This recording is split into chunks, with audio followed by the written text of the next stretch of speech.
And I'm not necessarily talking about like that big goal, like the Olympics or anything like that. Like for me, it's, you focus on the process and not the outcome. So you have kind of your there's my outcome goal where I want to get to, but I can't focus on that day in and day out, right? Because that's not going to do anything for me. Like, what are the small things that I can do today? What can I do tomorrow? What can I do the next day that are going to get me closer to that goal? And that's honestly where my focus always is. Welcome to Voices of Leadership, the podcast that shines a spotlight on the remarkable women of the International Women's Forum, who are reshaping industries, defying norms, and being instigators of change. I'm your host, Amy, and I'm inviting you on a journey through the minds of trailblazers. On today's episode, we welcome Mandy Bujold. Mandy is a Canadian boxer who has gained worldwide recognition for her impressive accomplishments in the sport. She is an 11-time national champion, Pan Am Games gold medalist, and has represented Canada at the Olympic Games in Rio and Tokyo. Mandy shares her inspiring story and offers insights into what it takes to succeed in such a demanding sport. We also talk about the lifelong lessons she has learned through her sport and how they apply to her life today. Mandy has been named KW Citizen of the Year for her outstanding contribution to the community and founded a black tie charity boxing event called Champions for Charity, which will take place this April. Hi, Mandy. Welcome. Thanks for having me. I am so excited for our conversation today. For me personally, to have a chance to talk with an Olympian is incredible. I love the Olympics, and it's my favorite sport, actually. And it's actually how I learn about sports like boxing that I don't know a lot about. So thank you so much for being here. Thanks for having me. So I'm going to start with an Olympic question, or an international question, I guess. What does it feel like to represent Canada at the international level, be it the Pan Am Games or the Olympics? There's this huge sense of pride, I would say. You know how hard you work in the lead up to those events and to get, in those positions. So when you're there, it is pretty amazing. And I know recently someone did ask me, what does it feel like to walk into the stadium? And it's honestly, it's hard to put kind of words and thoughts around like that feeling, because it is emotional, right? It's a lot of hard work that goes into that. And that's kind of, the pinnacle of any athlete's career. So it's exciting. So I'd like to know more about who introduced you to boxing, but I'm also wondering, since you were the first woman to accomplish quite a bit in the sport, was it a male-dominated environment when you started? It was, for sure. When I first walked into the boxing gym, there were not a lot of women there, but there was one that I remember, very clearly. Her name was Donna, and, she was in the gym. She was strong. She was actually like one of the pioneers in the sport for women, and, went to the very first world championship. She did a lot of the very first of a lot of things. And so I remember seeing her and thinking like, oh my God, like she's amazing. Like as this 16-year-old girl, like I want to be that girl, right? Like she's tough, she's strong. And she was honestly someone that like I looked up to and was like, wow, can I do that one day? And I mean, but outside of that, it was, there were many times where I was in the gym and I'd look around and I was the only girl. But I honestly was so focused on what I was doing and what I was learning that it didn't bother me. I felt like, I was going to be able to help change that. I was going to be able to help kind of bring more girls in. And I, was able to see that pretty quickly in terms of, going out to high schools and going places, and everywhere I was going, I was talking about what I was doing. It was encouraging people to, give boxing a shot. So I think it has definitely changed over the years. Now it's kind of more of a, a mainstream for fitness for women, for a lot of women. Yes, that's true. Yeah. And I think that's a great side of it too. It's like, you don't have to ever step into the ring and compete or get punched, but the sport has so many amazing benefits that even if you're there for fitness, I think you'll love it. Yeah, you can punch things, but not get punched, which is kind of a benefit. Exactly. Stress relief. That's right. And then when you left the sport from an elite level, obviously it changed, but the transition from elite athlete to not elite athlete, I don't even know if that's the right terminology, but yeah. You read a lot about it and you do hear about it because you are, as you mentioned, laser focused on your goal. And then you get to the Olympics and you compete and then you decide that you're going to retire. And then what happens, I guess? Like, what is that like when you make that decision? How do you feel when that happens? I think it's different for a lot of people, I would say. For me, I would say after 2016, when I did my first Olympics, I was playing with the thought of, am I done? And I had to really like sit down with my husband, sit down with my family and say like, if I were to keep going, do I have their support? Right? Like, cause that's a big piece, especially at, that point, thinking about having a family. We got married in 2017.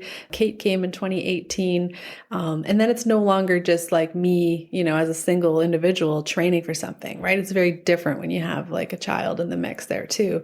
So I really had to make sure that one, I had the support, but then two, the motivation was still there. And for me, the motivation came from knowing what I was able to accomplish or what I thought I was able to accomplish, but then not actually having that opportunity in 2016. That's what pushed me to try to do another 4 years.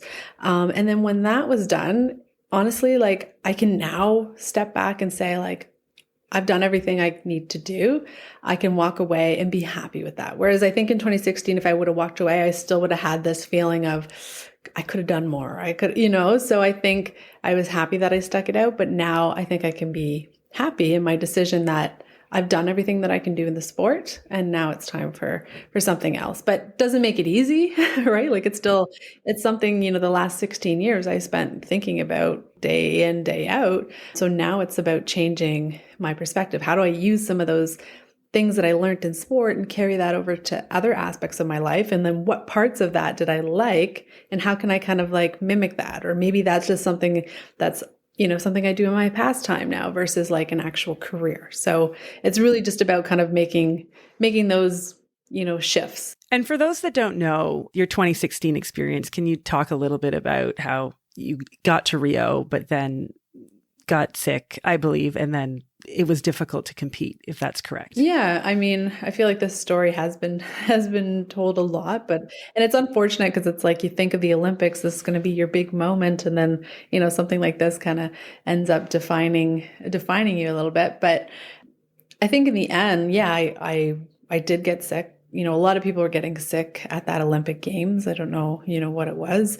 They said it was kind of like a tourist virus that I had. So it wasn't something I had ever really dealt with and never dealt with that in competition. So right before my quarterfinal match, I was actually like hospitalized and I had lost so much fluids overnight that they basically like had an IV in me. They were trying to like replenish those fluids because the Olympics is one of those things where none of the doctors that were around are ever going to make that call that you can't step into the ring or compete because they know that you've spent, like for me, that was like 12 years of work to that moment. So they really want to like give you all of the tools for you to try to make that decision on your own because again, it's just such a high stakes, big commitment. So you know what? I was really lucky. We had a great team around us. But the interesting thing is like this thought kept going through my mind. I'm like laying in the hospital bed about an hour before having to go over and compete. And I kept thinking about something that my sports psychologist used to tell me. And that was, it's not about what happens to you that matters. It's about what happened or how you react to it that counts. Right? So it's not about what happens. It's about how you react. And like, honestly, this kept going through my head. And I'm thinking like, he used to say this all the time, but never really got it until that moment where I was just like, okay, like I could be really pissed off right now, or I can focus my energy, try to stay as positive as I can and like focus on being able to step into the ring. And, that's the route I decided to go. And I decided to just focus one moment at a time. I didn't know what was going to happen. It is boxing. Anything can happen. So yeah, I just honestly like moment by moment, then I did step into the ring against a 3-time world champion and an Olympic silver medalist. Yeah. Didn't come out with a win, but honestly, like I learned a lot about myself. I learned a lot about like how strong I really am. And I know if I wouldn't have, stepped in there that I would have regretted it. So not the ideal experience for my Olympic games, but it is what it is. And, I was able to kind of learn from that. It sounds like you worked a lot on the mental part of your game. How important is that at the elite level? It's so important. There's some like a lot of quotes out there about like it being 90% mental or 90% physical in the training, 10% mental, and then it kind of switches when you're in competition. And I would say that's definitely accurate. You have to do all the training to like have the confidence going into the competition, but then when it comes competition time, it's all here. It's all here. And especially in combat sport, right? Like you need to be able to stare down your opponent. You need to be able to get into like a different zone. And if you're not mentally strong, like I know I've been able to like beat somebody before even throwing a punch because I could just like mentally like see them breaking down, and it's just kind of part of the game. The part that I like, actually. It is. Yeah. It's part of it. It's such an interesting part of sport, though, the mental side of it. It's so intangible. So I find it such an advantage if an athlete can harness that power. Oh, for sure. Yeah. Sort of on that. So back to my love of the Olympics. When we watch it on TV, we see the culmination of an athlete's work. So I'd like to talk a little bit about what it takes to compete at the elite level. So when did you know boxing was something you wanted to pursue at that elite level? I would say, honestly, for me, it was a slow progression. And that was because when I was younger, I was never really involved in sport. You know, I was that kid that basically, I think it's grade 10, where you can like opt out of taking gym class. Like that was me. So basically, like I was like so far from being an athlete. Like I did not see myself as an athlete. And then, I don't know, my brother started boxing. I kind of like thought that was interesting. I tried it. You know, there was people telling me I was good, but I was like, oh, I don't know if that means I should compete or not. So it did take me a little while, I would say, to like really take that step. And then after about a year and a half is when I stepped into the ring for the first time for my first competition. And then that's when things started to change because I realized really quickly that I was very good. And then that just kind of fueled the next one and the next one. And then, you know, hey, now I should set a goal of going to a provincials and then maybe going to a nationals. And then I had my first international tournament. And then you're just in it. And it just like kind of takes over your life because you're just like one event to the next. So very exciting. Like I've had such amazing opportunities. I've been to over like 45 countries representing Canada. And like, you know, my life was definitely a whirlwind, but some pretty incredible things that, you know, sport's been able to teach me and bring me to. So how old were you when you first stepped in the ring? I was 17. So then you're about 18 when you sort of decide that you're going to pursue it a little more seriously. How did you tailor your training towards that goal? So whether that's nutrition, training, but also socially and school-wise, what did you have to give up and what did you have to change? I would say that like at the time, I didn't really think of it as I'm sacrificing these things. It was like kind of obvious that, especially once high school was done, that, you know, my focus was completely different, that I honestly lost touch with a lot of my friends really quickly after high school. You know, you think they're going to be around forever and then it's like, oh, maybe not. I would say that like definitely on the social side of things, my life was very like, you know, I had a close circle around me and people that were a lot of times were like in the gym or kind of understood the lifestyle. Because for some people, they just didn't understand why, hey, I can't just go out every night or I can't, you know, go out on the weekends or like every once in a while, that's okay. But I couldn't, you know, do that because the way I would feel the next day and my body is my, you know, my engine to train. So there's definitely that side of it. I would say that like throughout the years have likely been different than most people, you know, my age. On the nutrition side of things, you know, I was really lucky, I think, like throughout my career, I just always had like really great people that would like introduce me. You know, I met a nutritionist and, you know, she kind of followed me throughout most of my career. And then I had a really great strength and conditioning coach. And then he kind of, you know, taught me a really good foundation. And then, you know, eventually I worked with someone else. But I think I was really lucky to have those people that were like experts at their sport or at their kind of element, right? That were able to kind of like add into my bigger team. And I think that's what kind of helped me develop really quickly is that I had the right people around me. I knew how to surround myself with great people. And then that kind of helped me get to that next level, I would say, quicker than most. I love how you say you didn't give anything up. I think that's probably the essence of an elite athlete's mindset, that you don't feel that you're giving up on social or other paths in life. So I really liked how you phrased that. Yeah. And I would think sometimes I would feel like people are missing out on what I'm experiencing. Yeah, exactly. Right? Because it's like I feel like that. I always wanted to be an Olympian. Always. I always did. But I didn't have any of the skills required. So but yeah, it is a fun time. So you're a role model for young women and young athletes. If they have Olympic dreams, what advice would you give them? There's many things I could say to that. I think some key things would be I know we just talked about like having a good team around you. Your support system is so important, right? Even at a young age, for parents, even like making sure that your child feels heard and feels like, there's a good connection between the coach and the athlete. I think that's so important. I've been in situations with coaching that it just didn't work and it wasn't an enjoyable experience. And sport is supposed to be fun at the end of the day. So I think like really making sure that there's like a good synergy between the athlete and the coach is important.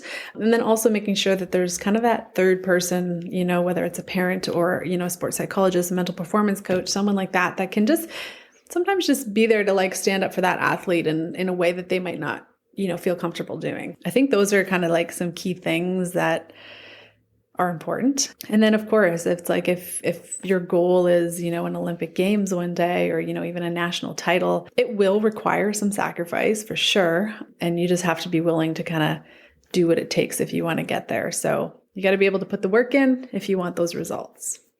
So I'd like to take some time to talk about your journey to the Tokyo Games. I was personally saddened that you had to endure that, but I was also very thankful that you did.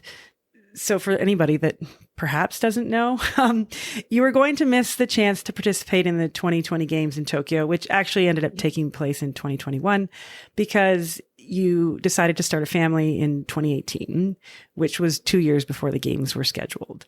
The IOC is a very powerful entity. What went into the decision to take them on? Ooh, a lot.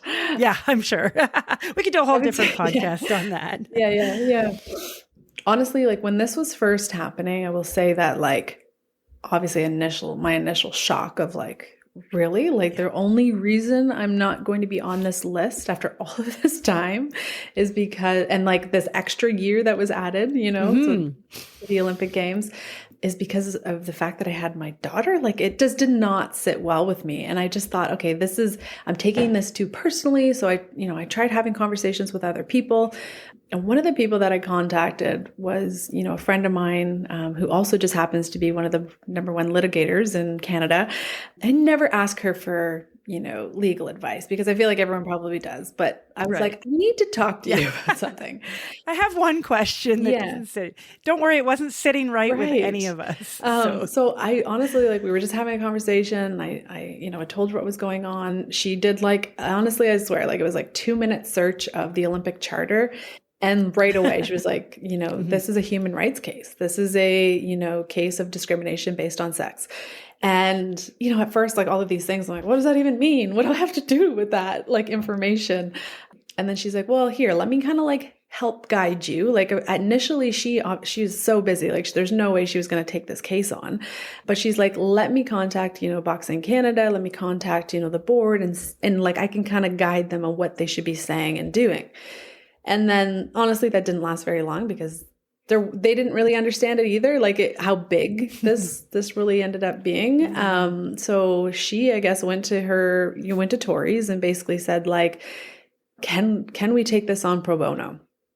And then they came back and said yes. And from there on, she was like all in, and you can kind of hear her side of the story too. And it's like, this was one of I think the most meaningful fights that she's ever fought in a courtroom, partly because she knew me personally, but the other side of just like the bigger meaning of, this fight for women. And, again, I was just so fortunate to have her, and honestly, having her in my corner, knowing that, she was the best of the best at what she did, I was able to kind of focus on my training and the things that I needed to do because I knew that she was going to handle all of the other things. And she kept me like in the loop with everything. So I knew what was going on the entire time. Having her there pushing, I knew that she was going to do whatever I would have done personally myself. And it was nice to be able to have that feeling of like, I trust her. She's the expert here. If she says we need to keep pushing, there were many times where I was like, I'm sorry, like I can't do this anymore. This is too stressful. This is too much. Like, is it even worth it? And, she just kept pushing me. And, obviously it paid off in the end. It did. And I'm so glad you had that support because I think that it probably was extremely stressful. And if you didn't, it would have been more challenging to see it all the way through to the end.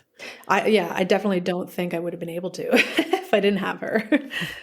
Well, I was curious. You mentioned that she took on sort of kept you in the loop and stuff. So how did it affect your training then in that sense? Because it would take time away from the time you needed to train for the Olympics, I assume. Yeah.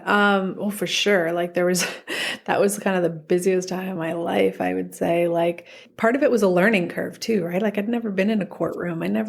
Like all this language and stuff, like she's telling me, or I'd get these emails with like, I was like, okay, dumb this down for me. Don't know what this is really saying. So she would kind of break down the jargon for me. But then also like I had to do like hours and hours of prep on like cross examinations. Oh my God, that was so stressful. Like making sure you're saying the right thing at the right time and like what's being triggered. And, those things were tough. And, there was many things where I think the IOC, again, being such a large organization, I think they just think that they can like push these type of things away. And normally they can. I will say that, but they didn't have a lawyer like Sylvie. And, I was very fortunate. And like in the end, I think we had 7 female lawyers on this case. And it was amazing. Like being there for the actual like, trial and like with all these women, like there was just like we were all in tears when it was done. Like we literally all just cried. I love that. Because there were so many highs and lows, but again, in the end, it was a lot to balance, but I was also lucky that I had a coach in the gym who was very supportive. I had my husband at home who was very supportive. And, there'd be times when I would get to the gym and Sid would just have like a song or a quote or some sort of story that he would share to try to like lift me up and like make me see, why we were doing what we were doing. And I think those pieces, they all added up, right? They did. And how did it feel when that decision came down, the final result? It was nerve-wracking. Like I will say, like it was obviously like a lot of excitement, a lot of joy. But I will say that, and we're working on a documentary on this, by the way. I heard that. I was going to ask about that. So I want to know about that too. So we will be talking about this in a documentary. But when we initially got the decision, it was like, basically, yes, you're the winner of this. They have to make an accommodation for any female who was pregnant or postpartum during this period. And then they still tried to like find a loophole to make a criteria that excluded me. Oh. And then basically the court, like this is like, and again, everyone was like celebrating and I'm still sitting there like, well, this doesn't make sense. So then the court basically had to go back and say, no, I don't think you understood us. Like, because we presented 3 or 4 different options on how it could work and how they could make an accommodation without affecting anyone else. Mm-hmm. And they basically like, you need to go back and select like they didn't want to tell them what to do, but they were telling them what to do. Oh, wow. So it wasn't until honestly like a week before stepping on a plane where I saw my name on the list and it was like kind of hidden. Like it was like this small little article on their website that was like, yes, I won my case. Like it was like 10-point font, very tiny in the corner. Yes. Sweep that under the rug and pretend like it didn't happen. That's awful. So but yeah. Good at the same time. Yeah. Now, is that precedent now going forward for all women in all sports internationally then? Yeah. So basically what it does is, our court documents are open to the public. So basically, let's say if someone ever had that type of situation come up, they could essentially use our case as a way to argue that. That being said, since then, there's been a lot of changes and things happening in sports. So even in Canada, I'm now sitting on a new committee that's a pregnancy and parental rights committee, which essentially like our mandate is to try to create policies and things that are already in the athlete agreements to avoid, this type of thing in the future. Oh, well, that's great. I mean, it's good to hear that it extends and will help so many more women. And they might not even know it helps them because they won't ever have to come up against the wall that you came up against. So that's hopefully really not. Good. Yeah, exactly. So all of a sudden you're all over the international media. That must have also been overwhelming and one more thing to deal with. How was that experience? It was like, honestly, when the news first broke, like I literally sat in front of my computer like this for 12 hours straight doing interviews. Wow. That's crazy. And then after that, I was lucky. I did bring on like an agency that kind of helped us because I was like, okay, we need to like do this a little bit better. Like I need to be focused on training. So they helped us when we made the announcement that we did more of a media like press conference as opposed to like saying the same thing over and over and over again. So it was great that they helped us spread the story because it honestly helped, I think, put pressure on the IOC and honestly the court, who were the ones that have eventually made that decision. So I think it helped. Well, and you had some pretty influential women publicly support you, which I thought was great, like Haley Wickenheiser and Billie Jean King. Did you ever get to talk to them personally about it, or was it just more of a public show of support? I talked to Billie Jean King a little bit. We became buddies. We became buddies on Instagram, and she's amazing. Yeah, she's amazing. She is. I mean, yeah. I love everything about her story, her book. I mean, she's the beginning of most of it for women in sport. So it's fantastic. Yeah. So it was amazing to see her add her voice to that. I was very, very happy about that, obviously. So then you go to Tokyo and you compete, and you mentioned earlier that you felt like you had done all the things that you wanted to do at the international level, and you make the decision to retire. And you talked a little bit about finding your next step. So tell us a little bit about what you're doing now and why you've decided to do those things. Yeah, I would say I'm not like in my next career yet, but there are kind of some projects and things that I am working on. One of the things that is kind of, again, a passion project for me, it's called Champions for Charity. So it's a corporate black tie Vegas style fight night, but it's actually like a complete experience for people. So this is for like business people in the community who have never stepped into a ring before. So we basically take them from, zero. We train them like a professional athlete. We give them all the tools that they need. And then they actually get to step into the ring. And in the end, we are fighting for McMaster Children's Hospital. So we did this in 2018, 2019. Then obviously we all know what happened in 2020. There was a lot of things happening there with COVID and the Olympics. So this is my first time kind of bringing it back, which has been really exciting. There's been an incredible amount of interest in it. And I guess for me, it's like a really cool way to introduce my sport to this community, to, the people in this community that supported me throughout the years. And just a great way for people to have this once in a lifetime experience, to learn a lot about themselves, and then to be able to actually step into a boxing ring. So we're kind of in the middle of that right now. Yeah, I just saw online. I love that you have tryouts. I'm sure people haven't tried out for people that are doing it haven't tried out for anything in a very long time. So that must be a fun thing to do. It was honestly, the energy was awesome. It was pretty incredible.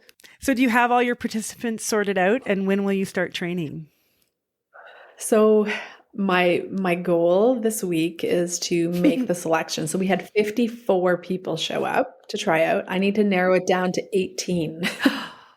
So if you want this job, you can have it. No, this is the hardest part, but it does come down to like the rules and regulations of Boxing Ontario, because it is a real fight and we're very open with everybody. This is not like a pretend here for fun. Like, you're going to get punched in the face, but you're going to learn a lot along the way. So honestly, right now, I think I'm down to about 22. I need to maybe eliminate 4 more. And then I'm going to start reaching out to people, let them know that they've been accepted. And then they start training in January. So I don't actually do the training side of it. I partner with Sid and the team at the gym there. So they run the training aspect.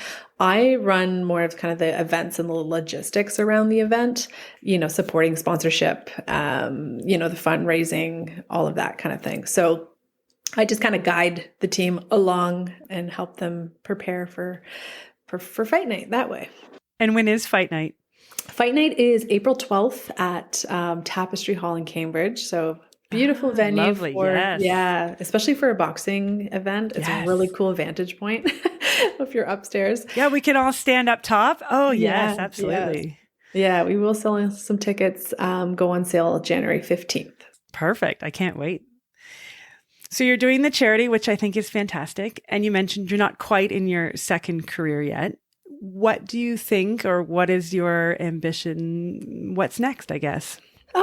Honestly, I've started kind of looking, I find honestly, it's so hard looking at, job boards, and you kind of read, what that description is. And sometimes you're like, okay, I kind of get what that person does. But then other times you're just like, I bet you it's like nothing that's, actually written there. So I think honestly for me, it's coming down to a little bit more of like networking. I'm putting lots of, feelers out Yes. there, Mhm. talking to people, seeing kind of what's available. Obviously I would love to work in the sport industry, but I don't have to, because there's not a lot of opportunity, in the KW region.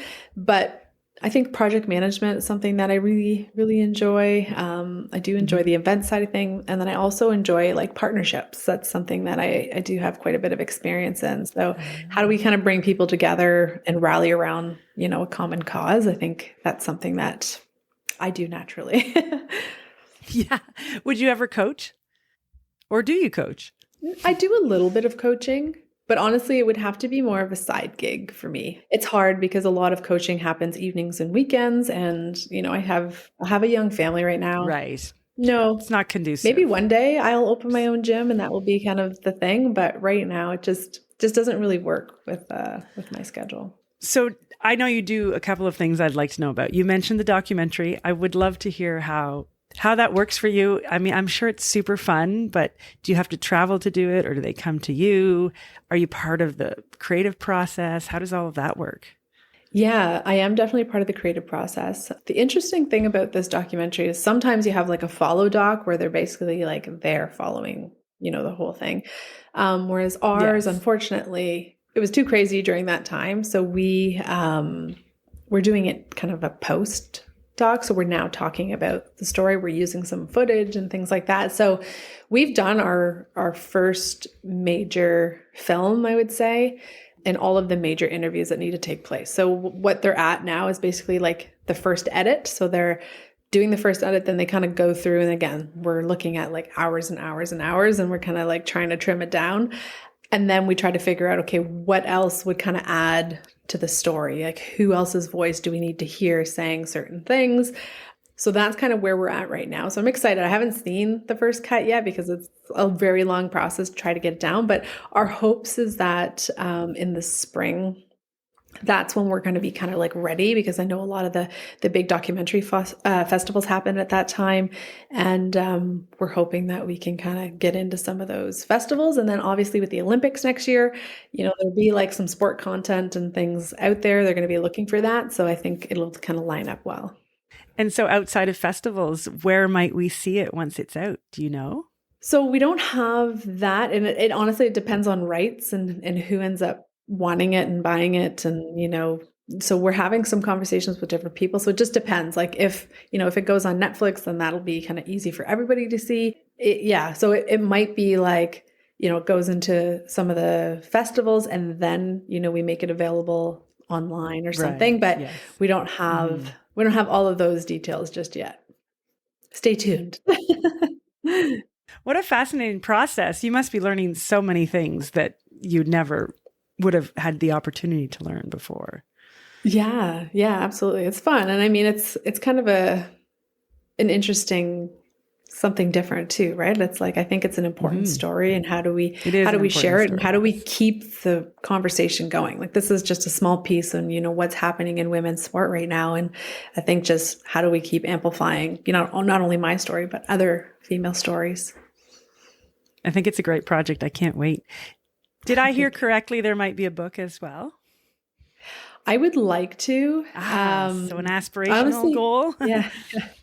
I would like to. I just like thinking of like finding the time to do that. I honestly I would probably do a children's book first. My husband actually wrote a children's book, and we're trying to get illustrated right now, but not on my story or anything like that. But I'm hoping he's going to help me, because he's really good with words. Especially when it comes to kids and rhyming and this and that. Like he's pretty incredible. So yeah, we've kind of had like little discussions there, but we want to get his initial book done, and then we would kind of move on to the next one. Oh, that sounds exciting too. Yeah. I know you also do some keynote speaking.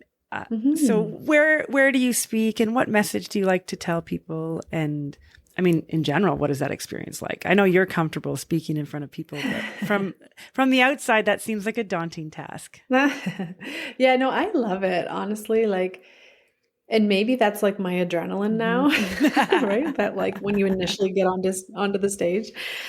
And on it, there's a wide range of where I do the talks. So sometimes it's, in small groups. Sometimes it's, massive 700,000 people. A lot of the events that I seem to get pulled into are either kind of professional women's event, is a big one.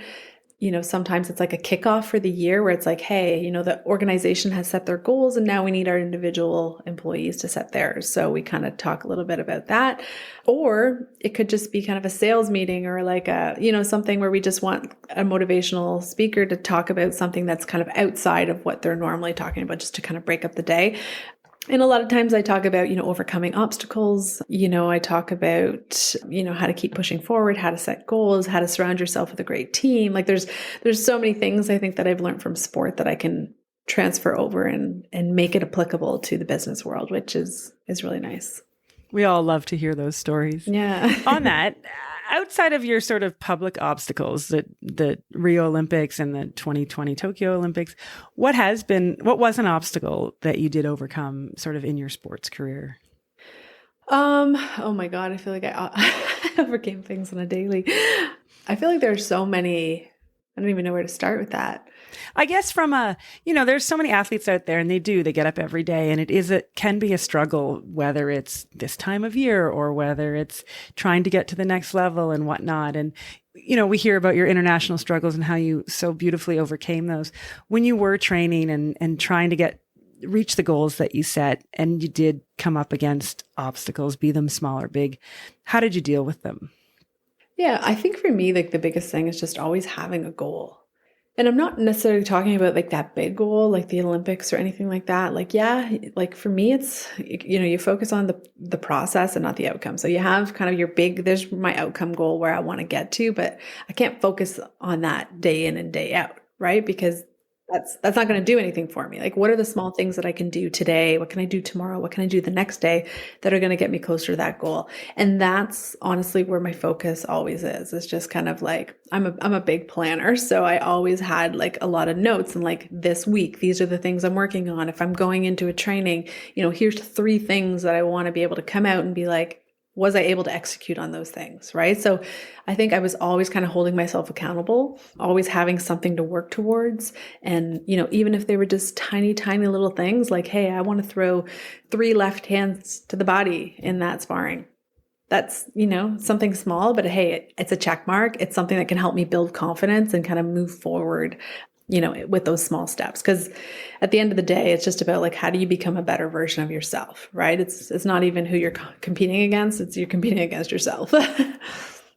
That's always good advice, because I think there's a lot of talk about that, especially in team sports too. You can't be competing against other people all the time. It's the way you get better is competing against yourself. And it sounds like that's a good method for athletes to use going forward. Yeah, absolutely. So we've talked a lot about your career and now your post-career, which involves women in sports, the board that you sit on and whatnot that you mentioned. In general, though, I'd love to know your thoughts on the state of gender equality in sports today. Yeah, I mean, I think I just saw an article that said that Paris, so the next Olympics, are going to be the first Olympics that are gender equal. Which is pretty exciting. Wow. That is very exciting. Yeah. So it's like, I think, we've been kind of working towards that. It's been a progression. So that's pretty cool. The other things I think that stand out for me is that we're making so much progress in terms of like how marketable female athletes are. There was a list that came out recently, and I want to say like, the majority of them were female. I saw that. It was like the top 50 marketable athletes or something. And yeah. I was encouraged to see that so many of them were women. Yeah, it's amazing. And again, I know we're starting to have a lot of conversations in North America about having, professional hockey leagues and professional soccer leagues. And like, all of these things are kind of starting. And it used to be the conversation of like, well, who's going to watch it? And, we don't have the support. But every time they've put one of these major games on TV, it sells out. Or when they have a stadium, it sells out. So I think people are finally seeing that, hey, like there is a big opportunity here, and that they need to take advantage of it. So I think that's really exciting. We see it in my sport as well, in boxing on the professional side of things. There's a lot of girls that have turned pro in the last few years, and they're making, they're headlining fights. Where I went down to New York last year, I think it was, and there was a fight where both girls made $1 million for the first time. And it was the main event, Madison Square Garden. It's like the epic, boxing venue. And it honestly, like I was in tears when they came out. Like it gave me chills. Like it was just like that feeling of wow, like what they did and how they, were finally accomplishing this. It was pretty incredible. So it is, I think we're making a lot of progress. There's obviously always lots more that can be done, but it's nice to see us kind of moving in that direction. And you have 2 young daughters. What are your aspirations for them athletically? Not to go to the Olympic and whatnot, but you mentioned how you weren't exposed to athletics and you got into it late. So what are your thoughts on young children in sport, especially girls, I guess? Yeah, I think it's so important, learning basic skills, coordination, fundamentals of things, even swimming is a big one for us. We want to make sure, again, it's a survival skill in my mind.